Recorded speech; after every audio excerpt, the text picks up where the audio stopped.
김민석 총리 후단협 얘기, 이게 2022년에 있었던 일이에요. 사실 2022년에 있었던 얘기를 뭐 이제 와서 새삼스럽게 꺼내는 게 그야말로 말 그대로 파묘죠. 20년 전에 있었던 일. 그러니까 20년 전에 지금 20살이 된 유권자들이 태어나기 전에 있었던 일이에요. 그러니까 아까 뭐 덕후 우리 친구들은 이게 무슨 일인지도 모를 만한 그런 사건입니다. 그런 사건을 또 이 털레반들이 정청래 당대표를 만들기 위해서 김민석을 공격하는 그런 수단으로 지금 악용을 하고 있어요. 그래서 뭐 딴지 게시판이나 이런 데 가보면은 이 후단협 얘기가 많이 나오고 있습니다.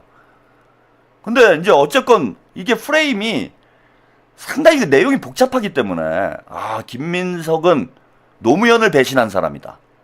이게 대단히 선정적이고 또 친문 성향의 민주당 지지자들 또 스프링조이님 코다리 여러분 채평을 삼촌 코다리로 해주세요. 아직 할배는 아니지. 근데 이제 뭐 덕후 친구들이 볼 때는 할배라고 볼 수도 있기 때문에 뭐 저는 기분 나쁘게 생각 안 합니다. 그래서 이게 상당히 그 선정적인 것이 그냥 간단하게 얘기를 하면은 김민석 총리가 노무현을 배신하고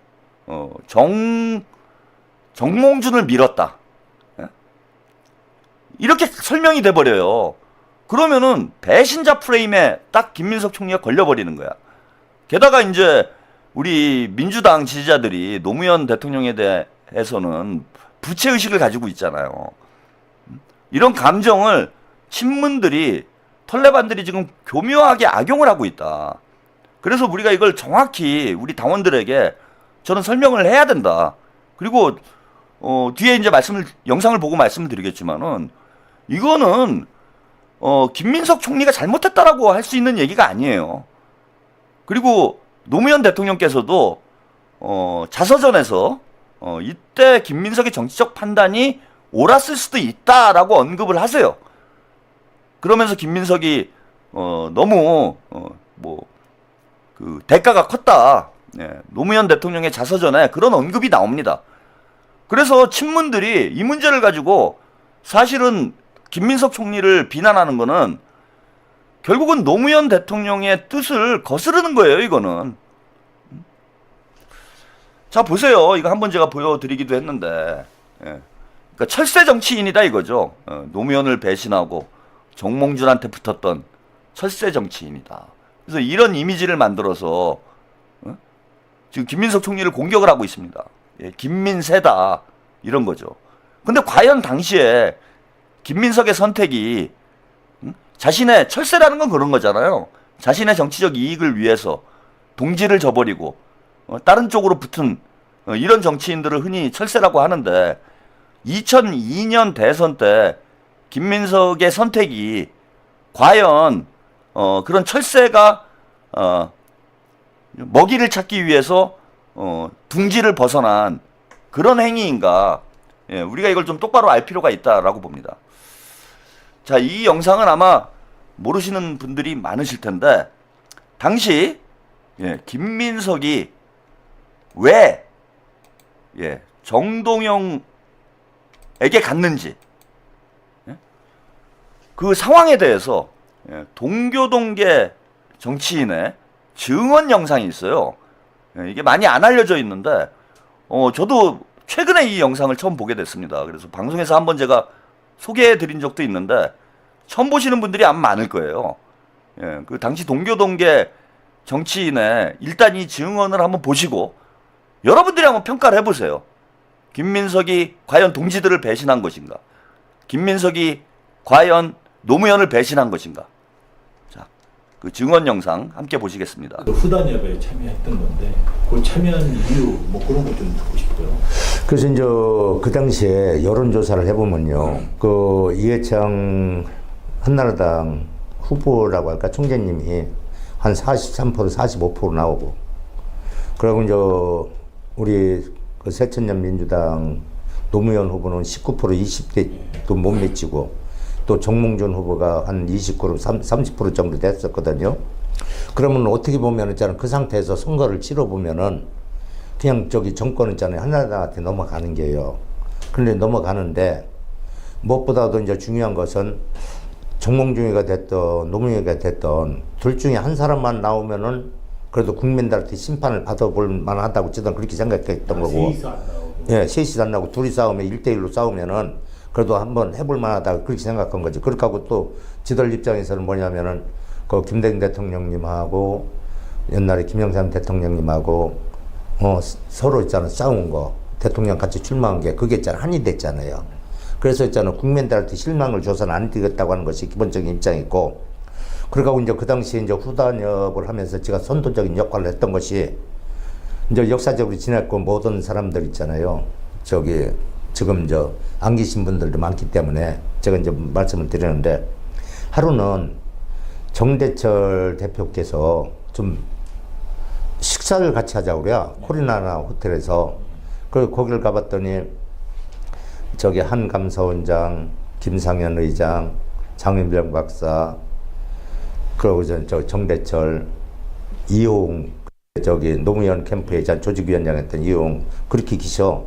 그래서 식사를 하시면서 정 대표께서 저 어려움을 얘기하시는 게야. 지금 정몽준하고 노무현 둘을 만났는데 노무현 후보는 단일화를 하려고 하는데 정몽준이 안 하려고 한다고 거야. 안 하려고 하는데 어떻게 있잖아. 당내에서 노무현 후보를 상처를 안 내게 저격수를 누가 했으면 좋겠다고 그래. 그래서 뭐 거기서 누가 했으면 좋겠다고 해서 있잖아요. 저토록 하라는 줄 몰랐어. 그래서 이제 집에 가갖고서는 있잖아요. 그걸 생각을 해봤어. 왜 나를 있잖아요. 그 자리에다가 불러놓고서는 그렇게 나 저토록 저격수 좀 해달라고 하는 것이 아닌가. 정 대표가. 그래서 이제 가만히 생각하니까 나는 그 당시에 있잖아요. 이해창 저격수였단 말이야. 저는 이래 죽으나 저래 죽으나 죽는 건 마찬가지야. 저쪽 있잖아요. 정권 잡으면 저 있잖아요. 그냥 간다고 하는 것도 잘 알아. 한번 할 생각이 있었어. 그래서 이제 정 대표 만나고 김상현 의장 만나서 제가 저격수 하겠습니다. 그 대신 있잖아요. 이것은 언론적으로만 하지 실질적으로다가 행동은 아무도 안 합니다. 그래서 빈봉투 돌아다니면서 있잖아요. 탈당원서 받는다고 하는 의원들 있잖아요. 그냥 저기 한 게야. 그냥 계속 노무현 후보 사퇴하라고 저기 하고.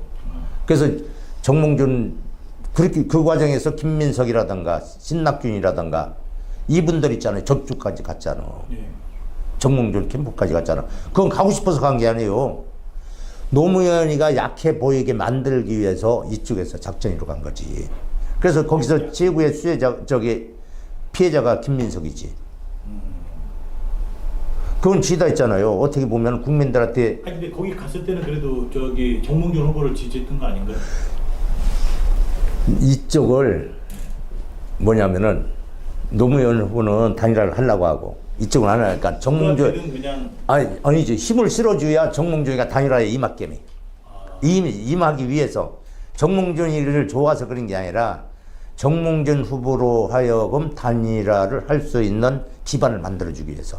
근데 그러다가 정몽준 후보가 되면 대도 뭐 좋다마다. 대도 좋고 저기 한나라당한테 가는 것보다는. 예.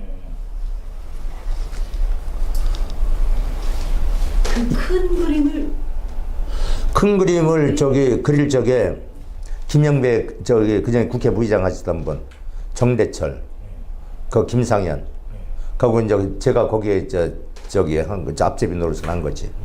자, 그 송석찬 전 의원이라고요. 예, 당시 이제 동교동계 정치인이었어요. 예, 이분이 이제 앞잡이 노릇을 한 이런 증언. 예, 이건 뭐 사실 역사적으로 잘 알려지지 않은, 지금까지 안 알려진 이유가 있어요. 당시에 이제 그 상황을 주도했던 분들, 뭐 정대철 대표를 비롯해서 주도했던 분들이 이거는 무덤까지 가지고 가라.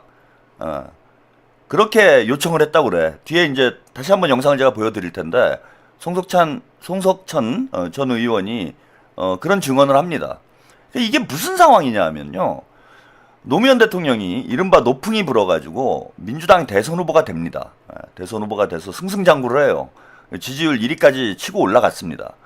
근데 당시 2002년 월드컵이 있었잖아요. 5월, 6월이었나요? 월드컵이 있어가지고 당시 대한축구협회 회장이었던 정몽준의 인기가 치솟습니다. 예, 월드컵이 성공적으로 개최됐고 우리가 이제 4강까지 올라갔기 때문에 축구협회를 이끌었던 정몽준의 인기가 천정부지로 솟아올랐어요. 그래서 정몽준이 대선에 출마를 합니다. 여기다가 또 문제가 생긴 일이 있었는데 5월이었던 걸로 제가 기억이 나는데 5월이었나 6월이었나 아마 그 무렵이에요. 정몽준이 이제 대선에 출마하겠다 이런 얘기가 나오니까 노무현 대통령께서 당시에 좀 마음이 급했어요. 마음이 급해가지고 누구를 만났냐 하면은 김영삼을 만났어요.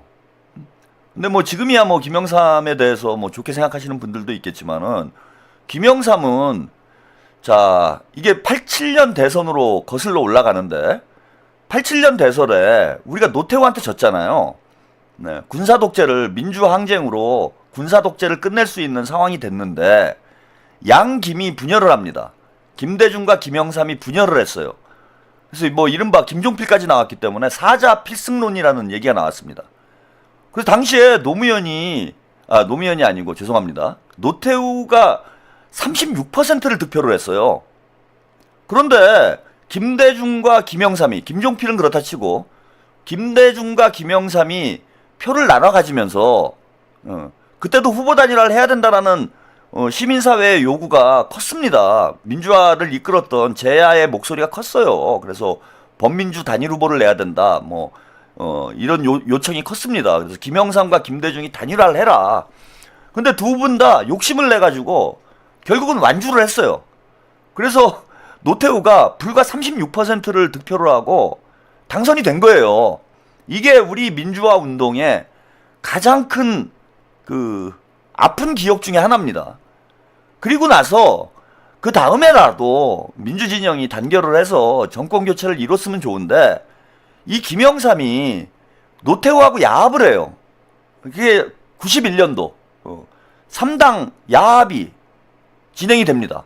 그래서 민주진영에 있었던 김영삼이 노태우로 군사독재 세력이랑 손을 잡고 92년도 대선에서 김대중을 꺾고 대통령이 됐어요.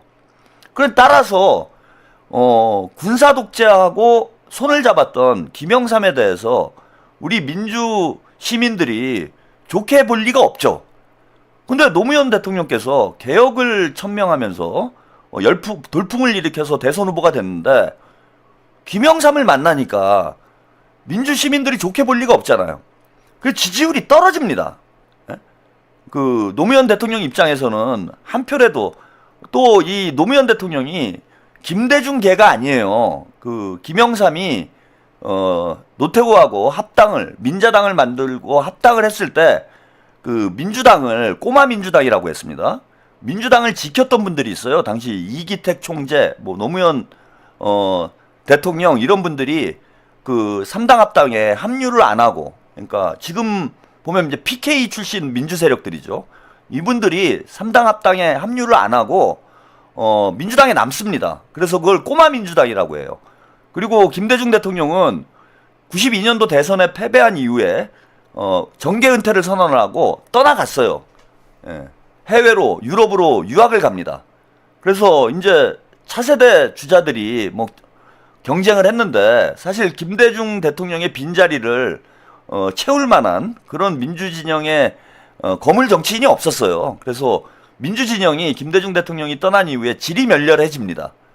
그때 김대중 대통령이 복귀를 했고 노무현 대통령도 그때 이제 김대중 대통령의 민주당, 새천년 민주당에 합류를 하면서 원래는 이제 김영삼계였는데 이제 민주당에 합류를 한 상황이 된 거죠. 그래서 노무현 대통령의 입장에서 볼 때는 본인이 원래 또 YS계였기 때문에 그 김영삼을 만나는 게 뭔가 민주진영의 외연을 확장하는 데 도움이 될 것이다. 이렇게 이제 판단을 하셨는지는 모르겠는데 어쨌건 결과는 반대로 나온 거예요. YS를 만나면서 김영삼을 만나면서 지지율이 폭락을 해버립니다. 그러면 3등으로 떨어져 버렸어요. 1등 하던 후보가. 그래서 그 이회창은 40에서 50%가 계속 나오는 상황이었고, 그리고 정몽준이 2위를 했고, 노무현 후보가 3위를 합니다. 그 이런 상황이면은 그냥 이회창은 그냥 대통령이 되는 상황이었어요. 그러니까 이제 민주당 내부에서 무슨 얘기가 나왔냐면은 후보 단일화를 해야 된다. 정몽준이랑. 예? 정몽준이랑 후보 단일화를 하지 않으면은 우리가 이길 수가 없다. 근데 정몽준은 후보 단일화를 안 하려고 하는 겁니다. 뭐 나중에 이제 한나라당으로 갔으니까 뭐 이회창 하고도 뭐 큰 거리감이 없는 사람이었죠.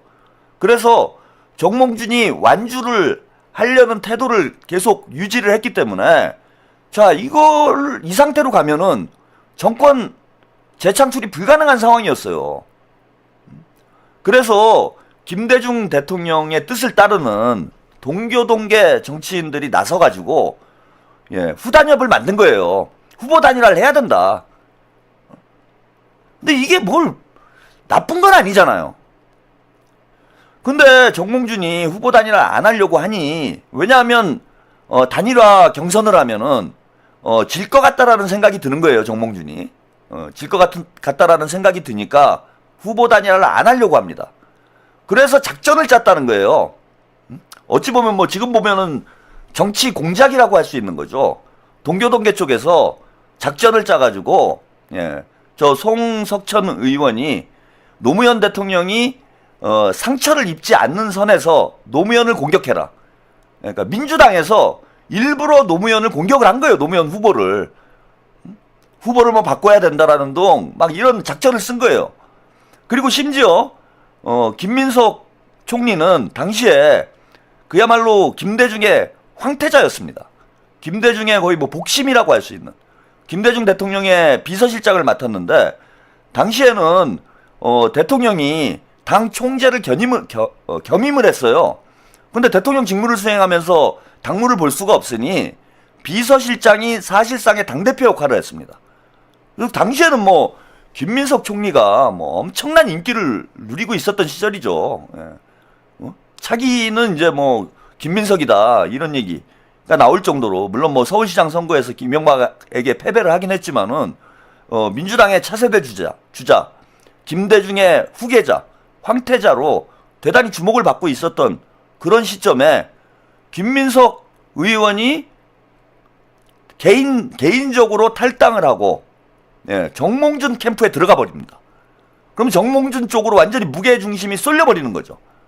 근데 그게 정몽준을 밀기 위해서 김민석 총리가 정몽준 캠프로 간 게 아니고 정몽준을 띄워줘가지고 정몽준이 후보 단일화 경선에서 이길 수 있겠다라는 생각을 갖도록 하기 위해서 일부러 정몽준 쪽에 들어간 거예요. 그러니까 트로이의 목마인 거예요. 트로이의 목마. 쉽게 얘기하면 김민석 총리도 그런 얘기를 뭐 언론 인터뷰에서 하기도 했는데 본인이 스스로 트로이의 목마를 자처하고 정몽준 캠프로 들어가서 후보 단일화 협상을 주도를 합니다. 그리고 후보 단일화 협상이 성사됐어요. 정몽준을 설득을 해서 후보 단일화를 성사시켰고 여론조사를 통해서 노무현 대통령이 단일 후보가 됩니다. 자, 그런데 문제는 뭐였냐면은 대선 하루 전날 정몽준이 후보 단일화 철회 선언을 했어요. 그냥 이대로 갔으면은 사실은 김민석은 정권 재창출에 노무현 정부 승리에 등장에 1등 공신이 될 수도 있었던 거야. 그런데 정몽준이 투표를 하루 앞두고 후보 단일화를 철회를 합니다. 그래서 이제 민주 진영에서 난리가 났죠. 그 당시에 후보 단일화를 주도했던 사람들이 다 이 책임을 다 뒤집어 쓴 거예요. 정몽준이 참 지금도 그 이유는 몰라요. 왜 후보 단일화를 철회를 했는지. 뭐 들리는 썰은 이겁니다. 정몽준이 후보 단일화를 철회하게 된 배경이 뭐였냐면 이거 참 재밌는 얘기인데 마지막 유세가 있었어요. 서울에서. 노무현 대통령의 마지막 유세가 있었는데 노무현 대통령께서 사실은 후보 단일화를 하면은 딜이 있을 거 아니에요. 지금도 합당 과정에서 뭐 미략이 있는 거 아니냐 뭐 이런 이제 논란이 나오고 있는데 후보 단일화를 하게 되면 이제 딜이 있습니다. 그 딜이 뭐였을까요? 정몽준이 차기 대선 후보가 된다. 아마도 이게 딜이었던 것 같아요. 노무현이 대선 후보가 되면 차기 대선 후보는 정몽준이 된다. 이런 아마 딜이 있었던 것 같고, 그러면은 뭐 이제 노무현 정부에서 뭐 총리가 됐건 뭐 중요한 역할을 하게 됐겠죠. 예. 그런 이제 우리가 알지 못하는 그런 이제 뭐 미략이라고 할 수 있는 그런 내용이 있었던 것 같은데, 자, 노무현 대통령께서 마지막 유세를 하는데 그 정동영 의원을 무대 위로 올려요. 추미애 의원과 정동영 의원을 무대 위로 올려서 무슨 얘기를 했냐면은 차기에 우리가 정동영도 있고 추미애도 있다, 이런 얘기를 합니다. 노무현 대통령께서. 그게 뭐 진짜로 차기를 염두에 둬서 한 얘기인지는 모르겠으나, 이 정몽준의 입장에서 볼 때는 아니 약속을 깬 게 돼버린 거예요. 이게 노무현 대통령의 발언이 차기는 내가 해야 되는데 갑자기 정동영 추미애가 왜 얘기가 나오지? 노무현 대통령이 무슨 딴 생각을 한 거 아니야? 내 뒤통수를 치는 거 아니야? 이런 의심을 갖게 돼버린 거예요, 정몽준이. 그래서 대단히 그날 그 마지막 유세 이후에 저녁 식사를 하는데 대단히 불쾌했다고 그래요. 그러고 나서 뜬금없이 밤에 후보 단일화를 철회한다라고 발표를 합니다. 그래서 노무현 대통령이 이제 발등에 불이 떨어진 거죠. 난리가 났어요.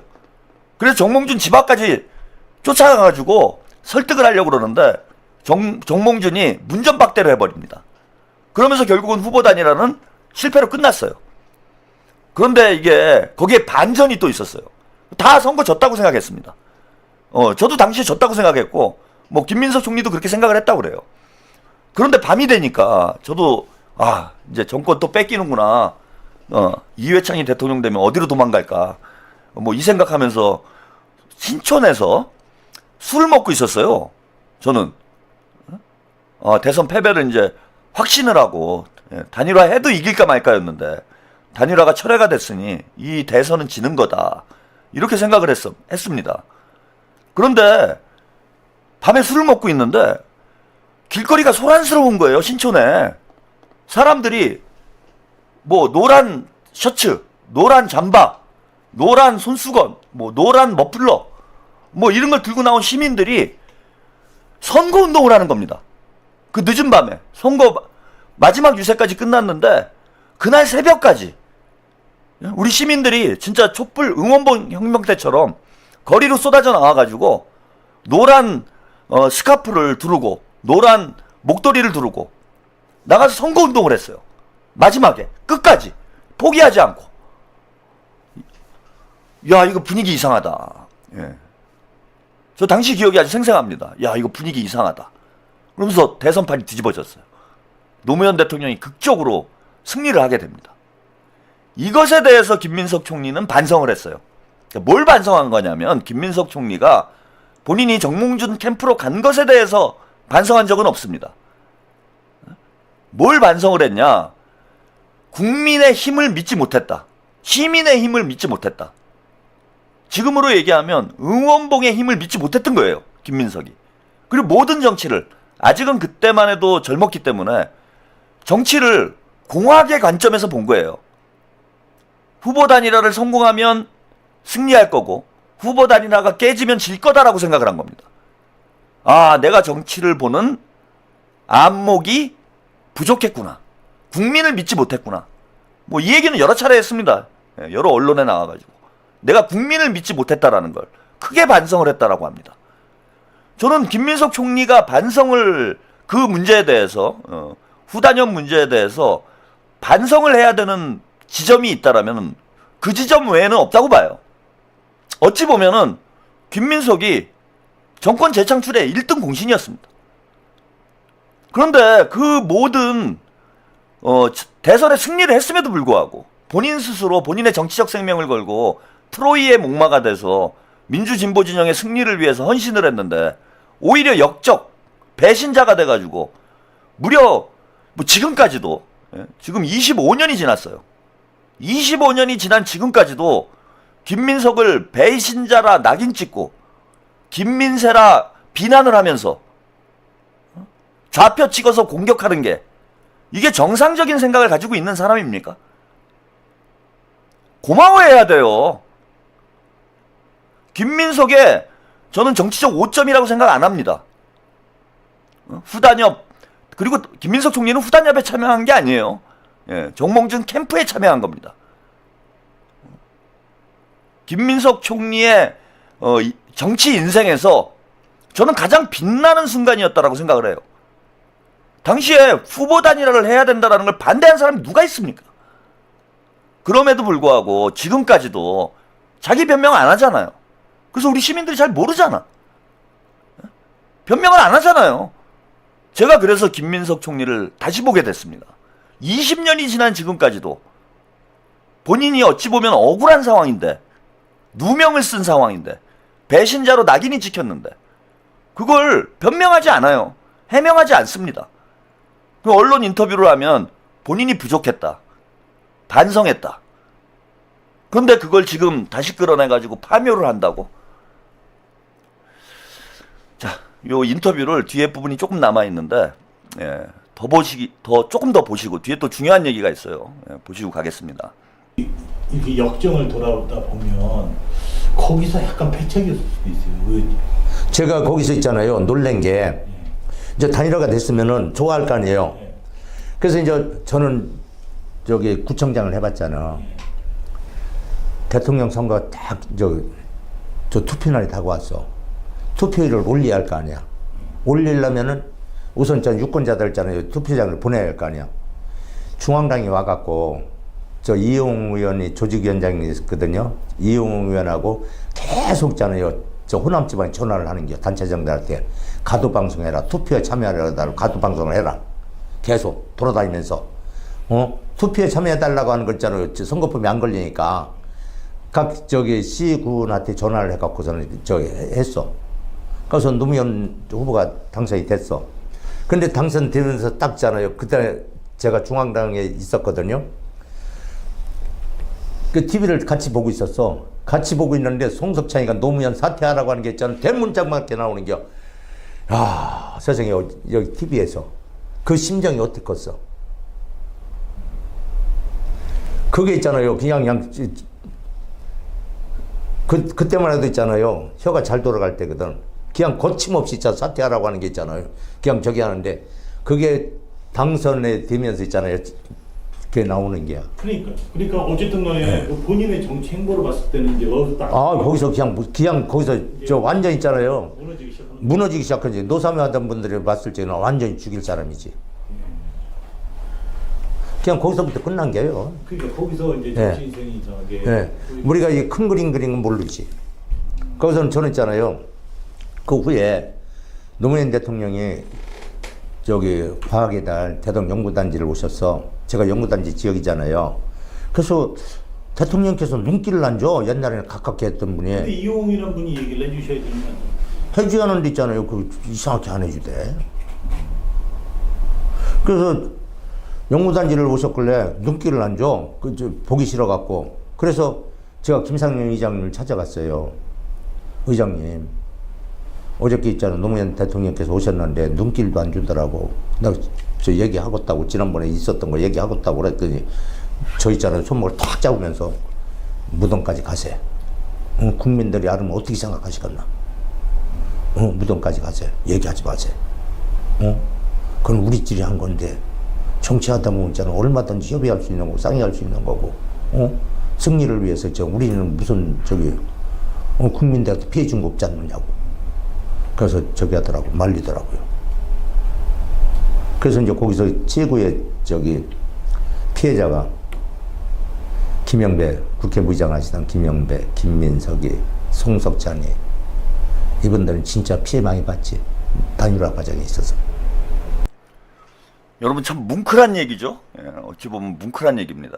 한마디로 얘기하면 김민석 총리는 뭐 저 송석찬 전 의원도 그렇지만 김영배 국회 부의장도 그렇고 뭐 일종의 블랙 요원인 거예요. 예, 우리 식으로 표현을 하면 블랙 요원이야. 그리고 과연 이게 실패한 작전일까? 저는 성공한 작전이라고 봅니다. 대선 전날 정몽준이 단일화를 철회하긴 했지만 단일화가 됐기 때문에 단일화를 만약에 아예 안 된 상황이라고 생각을 해보세요. 정몽준이 끝까지 완주를 했다. 과연 노무현 대통령, 아무리 우리 시민들이 노란 손수건을 흔들면서 노무현의 승리를 외쳤다고 해도 과연 승리할 수 있었을까요? 2002년 대선에서? 그리고 우리가 지금 이재명 정부의 탄생을 볼 수 있었을까요? 저는 아니라고 봅니다. 단일화가 됐기 때문에 철회를 했어도 우리 시민들이 결집할 수 있었던 것이지, 단일화 자체가 무산이 됐다라면은 그 시민들이 뭔가 판을 뒤집을 수 있는 그 반전의 기회조차 오지 않았을 거라는 거예요. 근데 저 송석찬 전 의원이 본인은 그 뒤에 뭐 김민석 총리도 그랬지만은 다 완전히 뭐 배신자로 낙인 찍혀서 정치적 생명이 끝나는, 두 사람 다 정치적 생명이 끝났어요. 그런데도 자, 무덤까지 가져가자. 국민들이 알면 뭐라 하겠는가. 이런 분들이 사실 애국자 아닙니까? 지금까지 20년이 지난 지금 저분이 저 인터뷰를 약속은 안 지킨 거예요. 정대철 전 대표하고가 뭐 무덤까지 가져가자, 뭐 노무현 대통령한테 너무 섭섭해하지 말아라, 뭐 이렇게 얘기를 했음에도 불구하고 무덤까지 안 가져갔지. 저게 재작년이네요. 재작년에 나온 인터뷰예요. 재작년에 나온 인터뷰입니다. 20년 동안 다 이 진실을 감추고 있는 겁니다. 그것 때문에 본인들의 정치적 생명이 끊기고, 김민석 총리는 20여 년간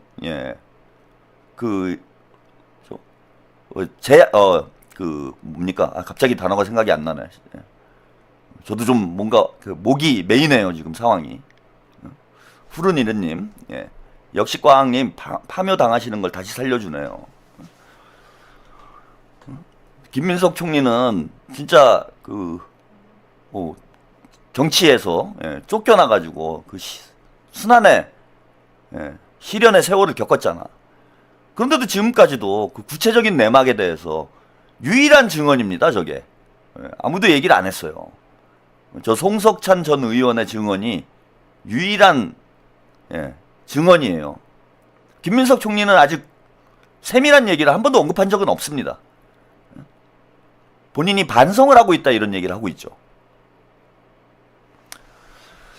자, 여러분, 우리가 겉으로 보이는 거하고 내면의 진실은 거리가 있을 때가 있습니다. 여러분 좀 널리 알려주세요. 주변 분들한테. 우리 민주진영의 미담 아닙니까? 그리고 앞으로 이런 살신성인을 하는 나라와 국민을 위해서 희생하는 정치인이 많아질수록 저는 대한민국이 발전할 거라고 봅니다. 자, 저런 마음을 가지고 있는, 헌신하는 마음을 가지고 있는 사람이 총리가 됐으니까 지금 나라가 잘 굴러가고 있는 거죠. 자기 욕심에, 권력론의 욕에 눈이 멀어가지고 자기 정치하는 사람들, 이런 사람들이 민주당에서 판을 치니까 민주당이 국민들의 외면을 받는 거 아닙니까? 저는 김민석 총리 이미 검증된 인물이라고 봐요. 이 사건 하나만 놓고 봐도 알 수 있는 거죠. 유시민 작가는 이걸 몰랐을까요? 김어준은 이걸 몰랐을까요? 알고 있어요, 여러분. 전 결코 모르지 않습니다. 그리고 과거에 그게 몇 년도인지 제가 기억이 안 나는데 그 김어준이 그 파파이스인가요? 뭐 그런 하여튼 유튜브 방송을 한 적이 있죠. 뉴욕타임스인가 뭐 거기에 김민석 총리가 정계 복귀할 때 출연한 적이 있어요. 그 얘기를 했습니다. 물론 방송에서 한 얘기뿐만 아니라 뭐 내밀한 얘기들도 저는 뭐 이야기를 하지 않았을까 그렇게 생각이 드는데 다 알고 있어요. 다 알고 있는데도 이런 선동을 하는 건 대단히 비열하고 야비한 짓이다. 김어준과 유시민이 참 이런 어찌 보면 모함을 하는 거죠. 이런 역적질을 하는 건 그것도 민주정부의 총리를 자신들의 정치적 목적을 달성하기 위해서 이런 식으로 모함을 하는 건 대단히 비열하고 야비한 짓이라고 저는 생각을 합니다.